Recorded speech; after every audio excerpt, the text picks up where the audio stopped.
தெற்கில் கதவு வைத்தால் ஒரு வீட்டின் பின்பக்கம் வடக்கு ஈசானியத்தில் கதவு கண்டிப்பாக வைக்க வேண்டும் அப்படிங்கிறது ரொம்ப ரொம்ப முக்கியமான விஷயமாகவே சொல்லியிருப்போம். அந்த விஷயம் இல்லை என்றால் அந்த வீடு வேலை செய்யாது. இப்போ கிழக்குக்கும் வடக்குக்கும் பேக் டோர் தேவையில்லைங்க. தெற்குக்கும் மேற்குக்கும் கம்பல்சரியாக வேணும். இப்போ நம்ம பேசிகிட்டு இருக்கிற சப்ஜெக்ட் அக்னிமூலை.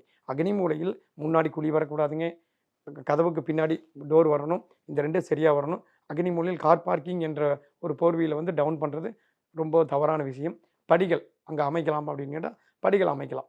படிகள் வந்து அக்னி மூலையிலும் அமைத்துக் கொள்ளலாம், நெருதி மூலையில் கண்டிப்பாக அமைக்கக்கூடாது. அக்னி மூலை வீட்டுக்கு நெருதி மூலையில் படி அமைச்சாங்கன்னா ஒரு வீட்டுக்கு வெளியே அமைக்கிறாங்க, அமைச்சு பால்கனி நார்மலாக வீட்டுக்கு முன்னாடி 10 அடி, அதுபோக அந்த பால்கனி படி ஒரு 6 அடி போட்டு அதுலேயும் பால்கனி இழுத்து விட்ருவாங்க, இழுத்து கட்டிடுவாங்க. பின்னாடி பார்த்தீங்கன்னா வடக்கில் ஒரு 2 அடி சந்துட்ருப்பாங்க.